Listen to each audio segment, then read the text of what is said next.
familia, por todo lo que despertó, también por todo lo que tuvo de cruz, ¿no? Cuando algo tiene cruz y herida, pues es verdad que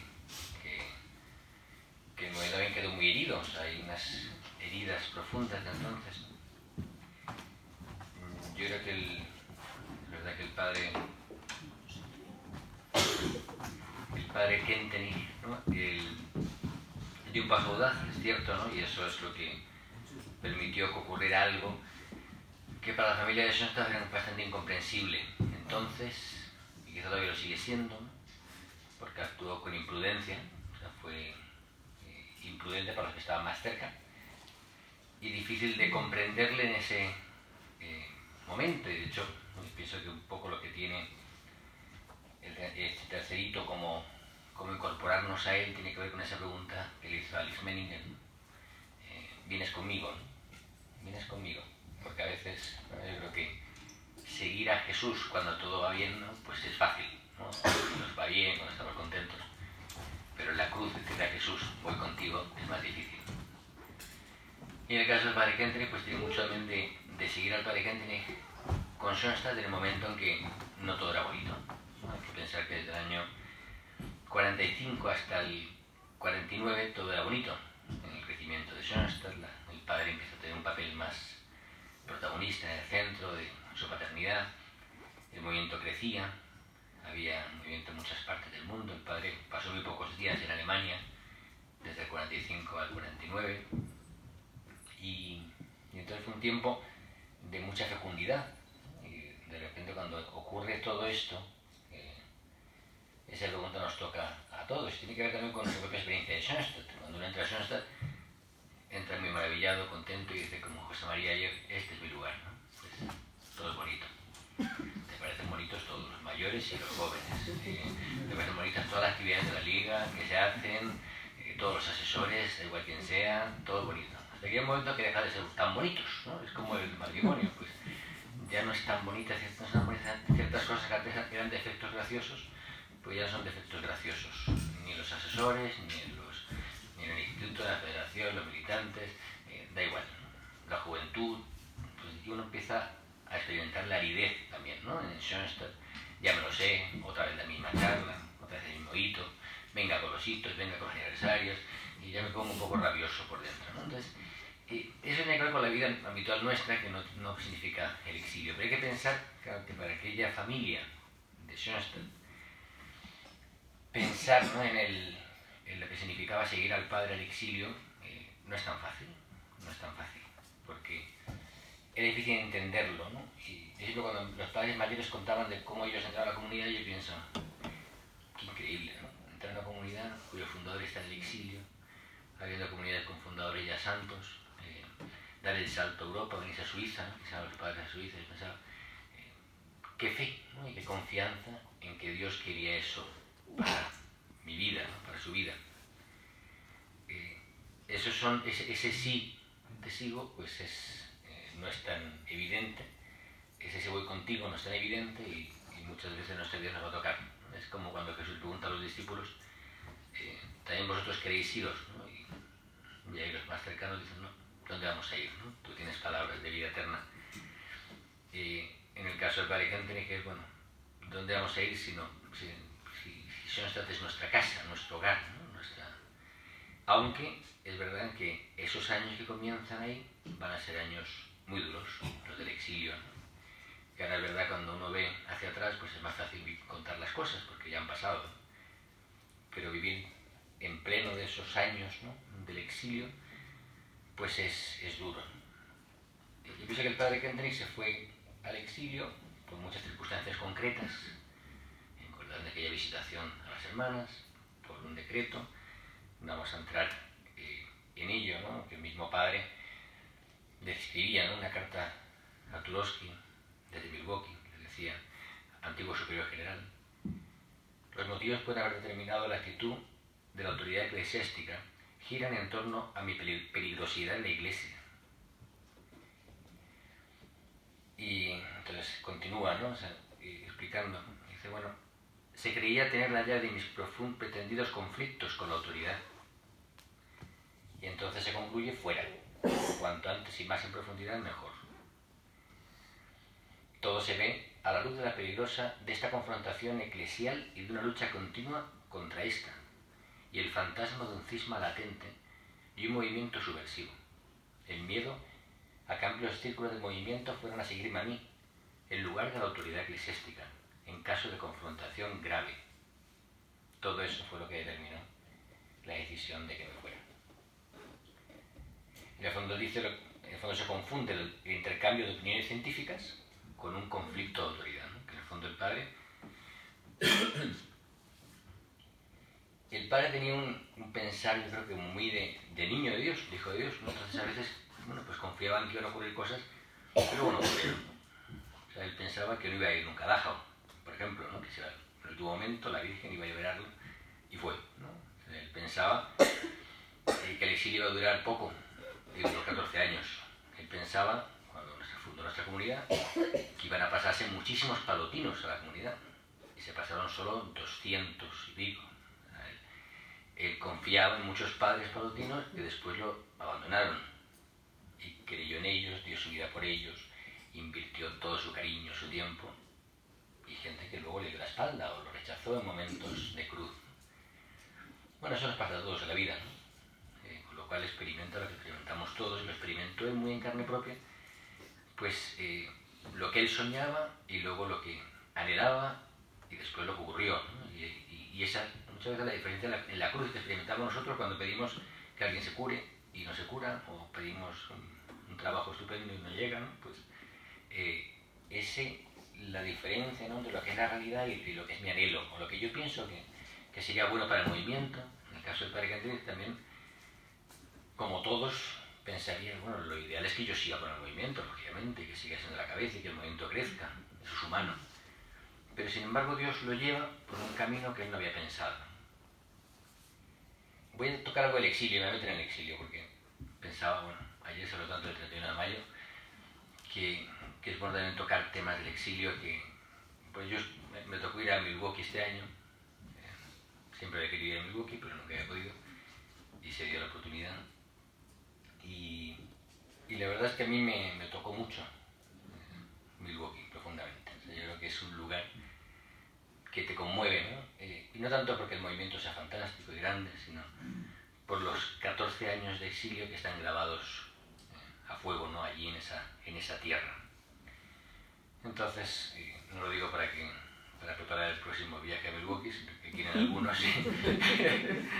Pero sí porque, bueno, yo creo que es bonito. Es verdad que Pedro y Almudena estuvieron ahí en Milwaukee muchas veces y también lo conocen, ¿no? Y es cierto que donde el padre realmente habla a las familias es en Milwaukee. Donde tiene algo que decir a las familias es en Milwaukee. El padre Ángel Estrada hablará mucho mejor el jueves de esta parte también, ¿no? Pero bueno, yo hablaré igualmente. Voy a hablar de mi experiencia, lo que yo siento como algo que me toca, ¿no?, de ese tiempo.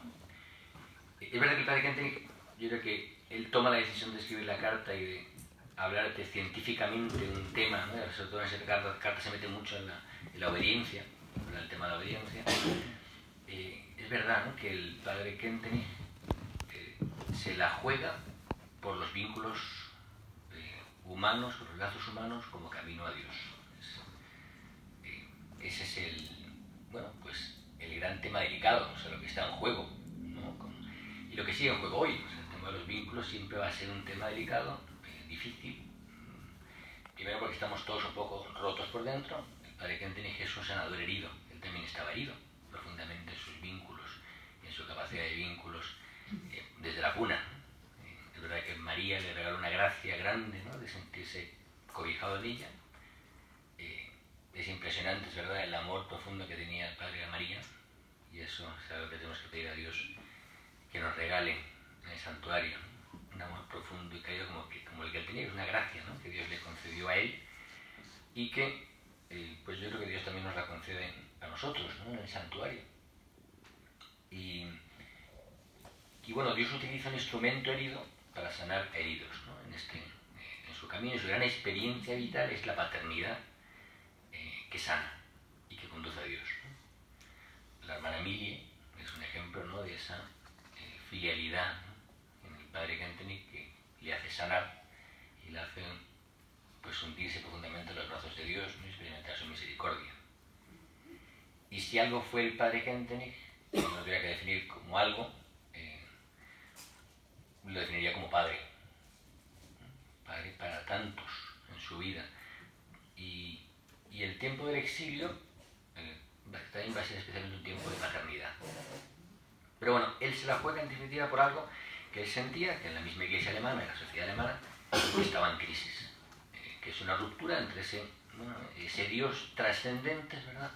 Que a lo mejor, como decía ayer Walter, pues se ha querido hacer ese Dios inmanente para acabar con las distancias, pero el gran problema a veces en nuestra vida es la ruptura interior que tenemos en muchos aspectos de nuestra vida, entre Dios y nosotros, entre nuestra vida en relación con los demás, nuestra vida con uno mismo, entre la moral y nuestra amor a Dios, o sea, tantas rupturas internas, ¿no? O sea, si uno mira su corazón se da cuenta de que somos bastante, ese término mecanicista, que es muy feo porque mucha gente no lo entiende, pero sí que estamos rotos, ¿no? Esa es la gran experiencia nuestra.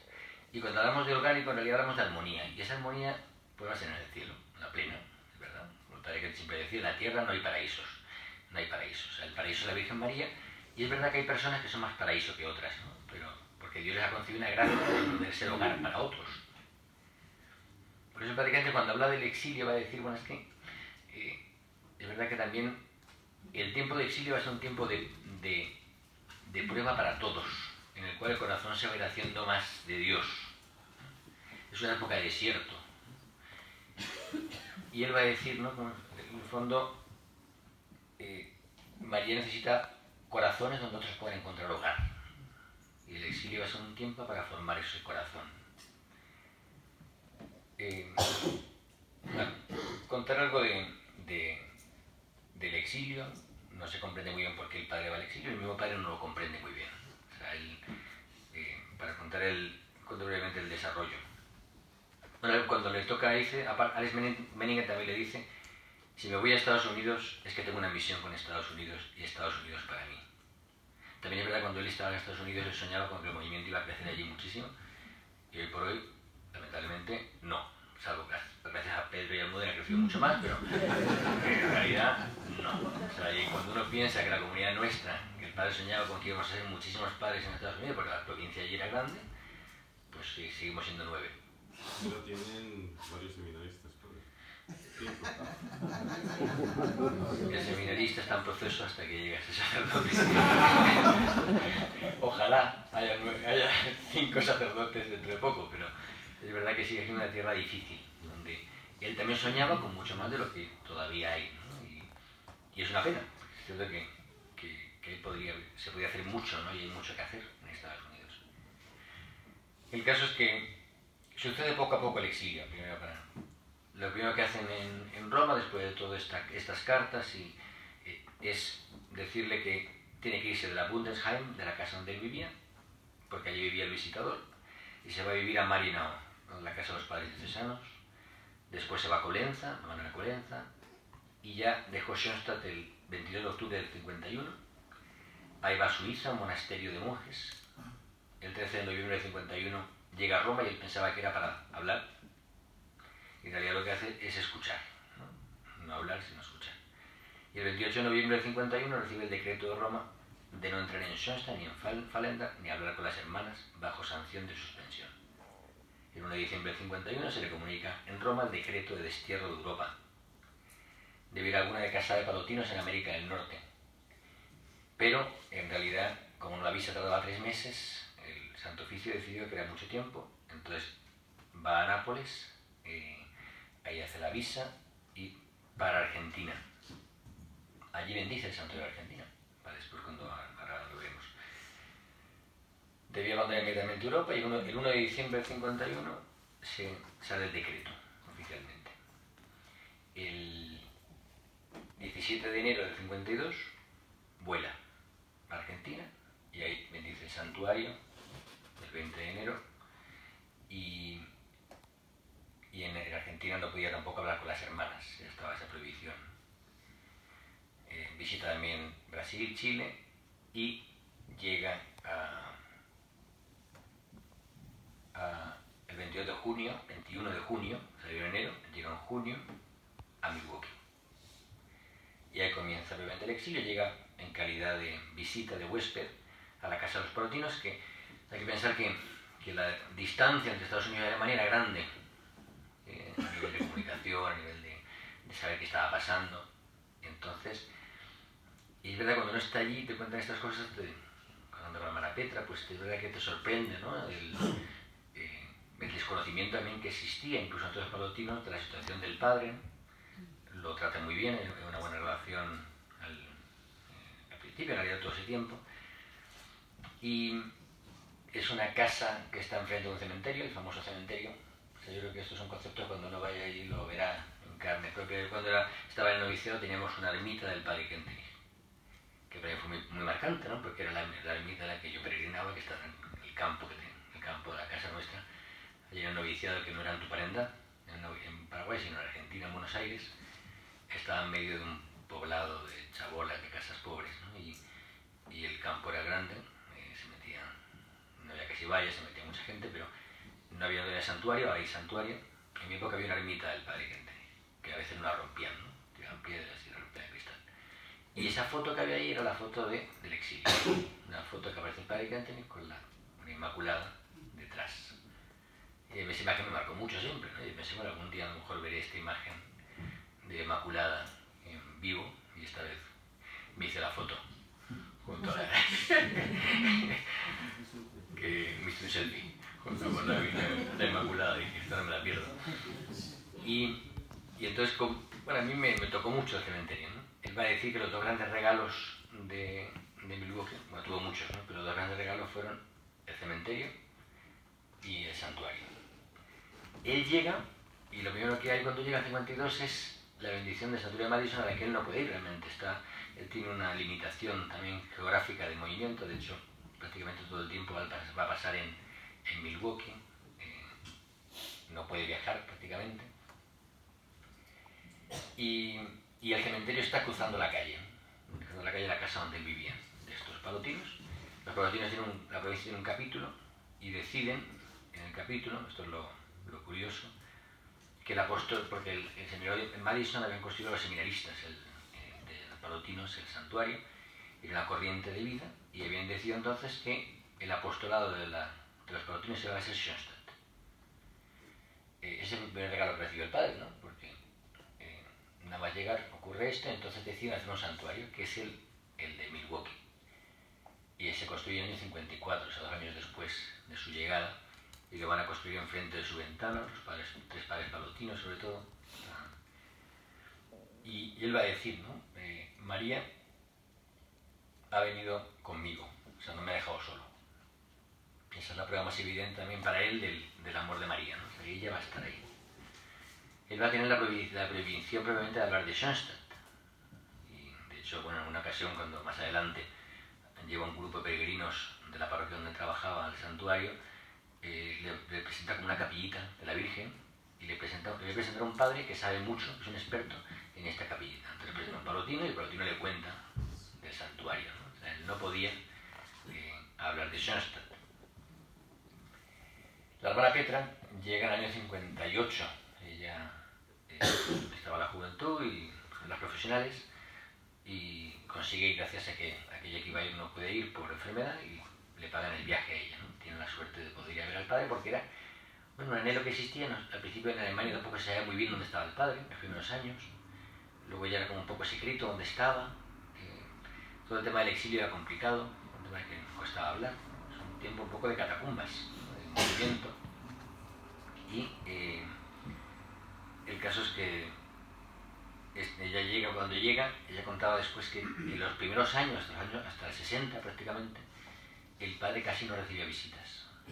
A mí lo que me conmueve siempre de esta época es que el padre Kentenich deja de ser el famoso padre Kentenich y pasa a ser el padre José. O sea, eso es lo que me impresiona más, ¿no? El padre que era conocido por todos, ¿no? Y todos sabían quién era y lo que había hecho, pasa a ser el padre desconocido, un padre alemán, un padre más. Eso habla mucho del despojarse. O sea, esta época fue una época de despojarse para el padre Kentenich. Despojarse de su fama, de su éxito, del seguimiento, de tantas cosas, de poder hablar de lo que más encendía su corazón, que era de Schoenstatt. ¿Cómo no poder hablar de Schoenstatt? ¿Cómo no poder hablar con las hermanas que eran sus hijas espirituales a las que él le había cuidado? Y es durísimo, o sea, como experiencia. No podía contestar cartas personales. O sea, escribía cartas, o sí. La hermana Petra le escribía muchas cartas aclarando tema de lo que estaba pasando, pero no podía contestar tampoco lo personal.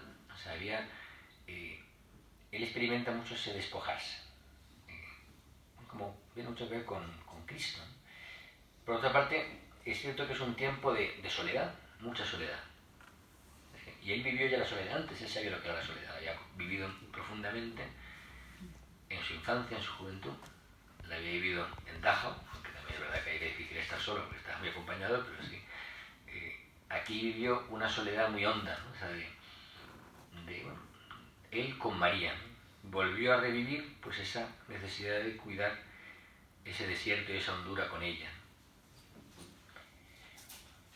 O sea, esos 8 años en los que él no predicó, o sea, hasta el año 58, creo que fue, no, 59, cuando él le da la parroquia de Santa Cruz, que estaba ahí cerca. Le ofrecen esta parroquia porque el padre que llevaba esta comunidad alemana, en una iglesia que tenía un sótano, en el sótano tenían la misa, pues se había ido. Entonces le propone al padre simplemente un sábado al mes. Y el padre dice no. Si me ofrecen algo, yo quiero que sea regular todos los domingos a las 10 y quiero confesar antes. Entonces hizo un acuerdo, porque el padre es verdad que en eso era muy directo, o sea, le gustaban las cosas claras. Entonces, tampoco era una persona que buscara contentar al otro, sino era, claro, yo quiero esto, ¿sí o no? Entonces le dije, vale, pues sí. Y aceptó. Pero él tenía que predicar, que la hermana cuenta, con la que muchas veces he escuchado, ¿no? Pero como ella le tuvo que ayudar al padre a que él sacara la voz. Entonces iban, esto lo cuenta de forma muy cómica la hermana, mejor que yo, se iba al fondo de la iglesia la hermana y el padre pues hablaba sin micrófono. Y entonces ella tenía que hacer así, ¿no? Que subiera la voz o que la bajara. Entonces, la pobre hermana tratando de corregir al padre hasta que ya por fin sacaba la voz y ya se preparaba para la primera misa que tuvo después de 8 años sin predicar. Y eso lo encuentro bastante increíble. Por otro lado, es el santuario en el que él más veces celebró misa. Lo digo también porque eso es algo muy especial de este santuario. Él, desde el 54 al 65 celebraba misa todos los días, la celebraba a las 6 de la mañana. De manera que todos en Europa y en Sudamérica espiritualmente se unían a ese momento con el padre Kentenich. Hasta el punto de que tiene una anécdota que habla mucho de cómo es el padre. Una señora le dijo, bueno, padre, es que si la misa es a las 6, a mí no me da tiempo a llegar al trabajo. Entonces puede adelantar un poco y dice, no, porque hay gente que se une espiritualmente a esta misa, entonces es a las 6.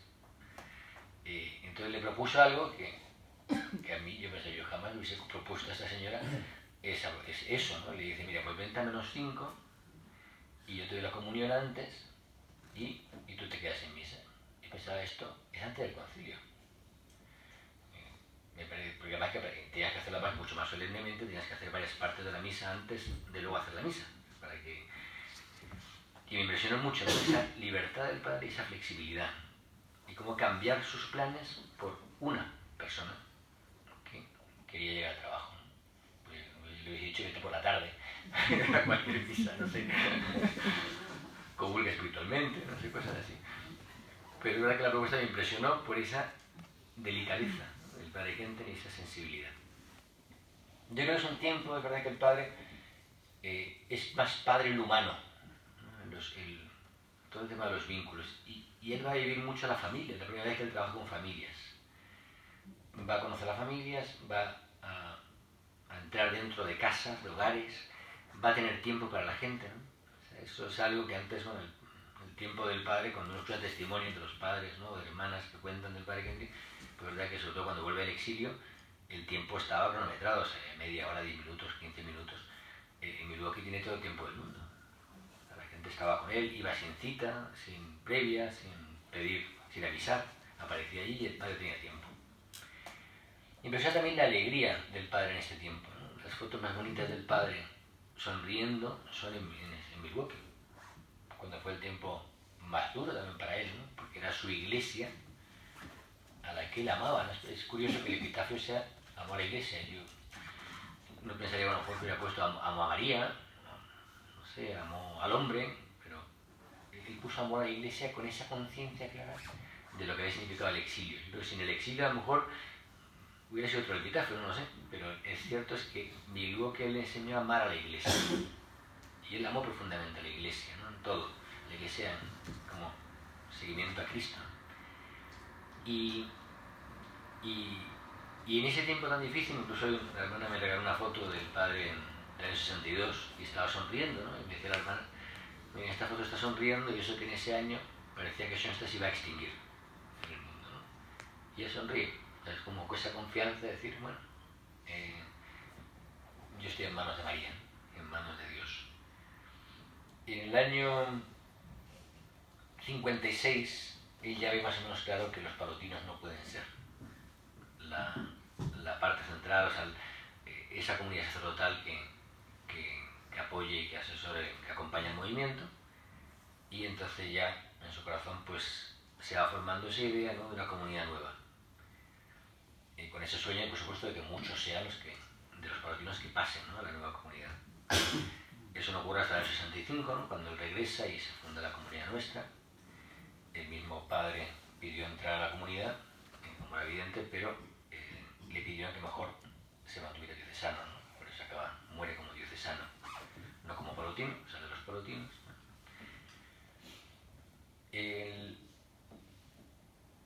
Bueno, eso es... ese es el padre de todos, yo creo que para todos es conocido, ¿no?, el Santuario Hogar de esta época, la importancia de ese Santuario Hogar, ¿no?, pues como se dio a través de esas dos mujeres.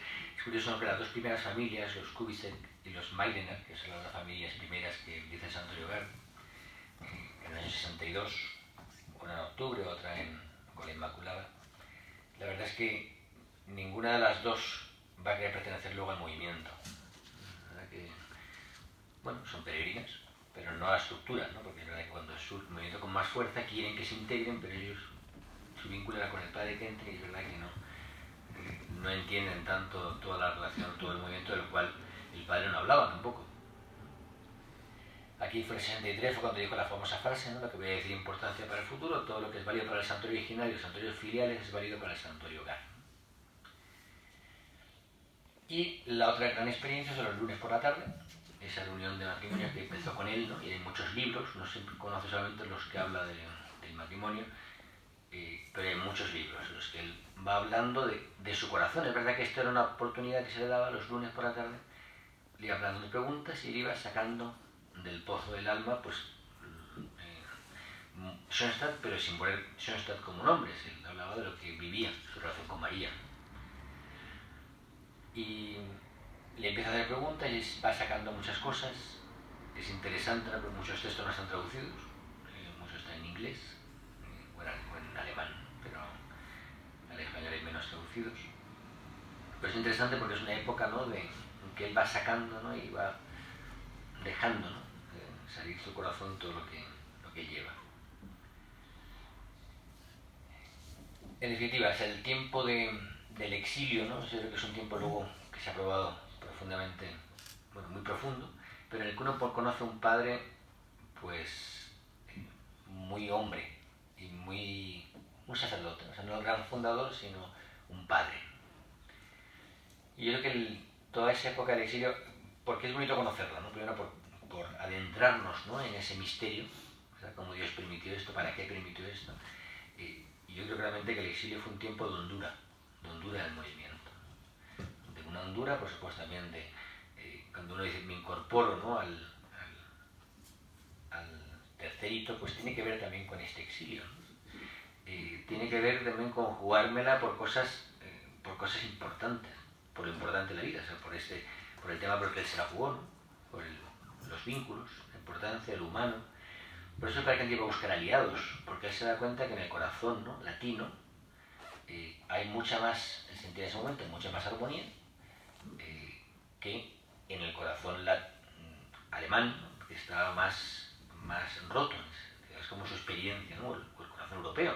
Luego va a decir que él el acceso, ¿no?, sería a través de los países latinos, como Italia, Portugal, España, ¿no?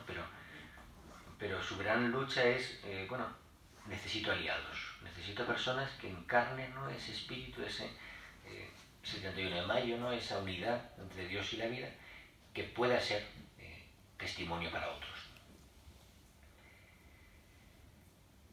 Bueno, yo creo que el exilio, cuando hablo de ir a Estados Unidos, ¿por qué merece la pena? Porque es tocar, ¿no?, tocar lo que fue allí el paso del Padre, tocar su paso, tocar los santuarios, el cementerio, personas que conocieron al Padre, ¿no?, testimonios, que de alguna forma nos adentran, ¿no?, en una parte de la historia del Padre, pues a veces difícil de entender, pero también que nos habla mucho de su generosidad y de su fidelidad en la alianza, de su profundidad en la alianza de amor.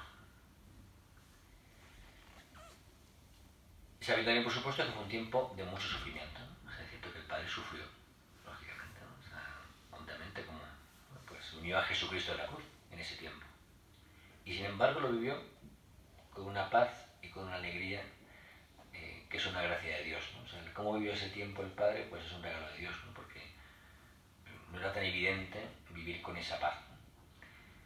El gran regalo para nosotros y para el Padre, pero sobre todo para nosotros ahora mismo, o sea, lógicamente como familia de Schoenstatt, es su regreso, ¿no? Es cierto, que el Padre pudiera regresar, que pudiera volver a ser el cabeza de la familia, que pudiera tener 3 años, él va a decir que fue poco tiempo, que hubiera necesitado más tiempo, ¿no?, para poder conducir a la familia en un momento después de tanto tiempo sin poder dirigirla, ¿no?, y acompañarla. Pero, bueno, fue un regalo tener un padre que volvió de un tiempo tan difícil y, bueno, sí que recomiendo, es verdad, que ahora que viene el padre Ángel Estrada, yo creo que el tema de la canonización, que siempre lo tiene por cuenta, es la canonización. Cuando será todo eso, pues él hablará de ese tema, por supuesto, es un tema que no sabemos porque está en las manos de Dios. Lo importante es, yo creo que nosotros seamos santos, ¿no? A veces uno le gustaría que el Padre ya lo fuera, que estuviera canonizado, lógicamente para nosotros lo es. Lo único que nos gustaría que fuera más patrimonio de la Iglesia, fuera más conocido, fuera más un referente para otros, ¿no?, y no solamente para nosotros. Para nosotros ya lo es, ¿no?, eso está claro. Y el gran desafío que el de Juan Pablo II, ¿no?, como también contaba la hermana ayer, pues es que seamos santos nosotros, que los canonicemos nosotros con nuestra vida, ¿no?, con nuestro ejemplo, con el testimonio, ¿no?, bueno, pues viviendo esa radicalidad de vida. Por eso, bueno, yo creo que ese es el gran desafío para nosotros, para todas las familias, ¿no?, el poder encarnar, ¿no?, todo esto. Y por eso, pensando en el exilio, pues ojalá, ¿no?, podáis también leer textos del Padre de ese tiempo, adentraros en los textos de lunes por la tarde, ¿no?, que hablan tanto también de cómo era, cómo vivió ese tiempo.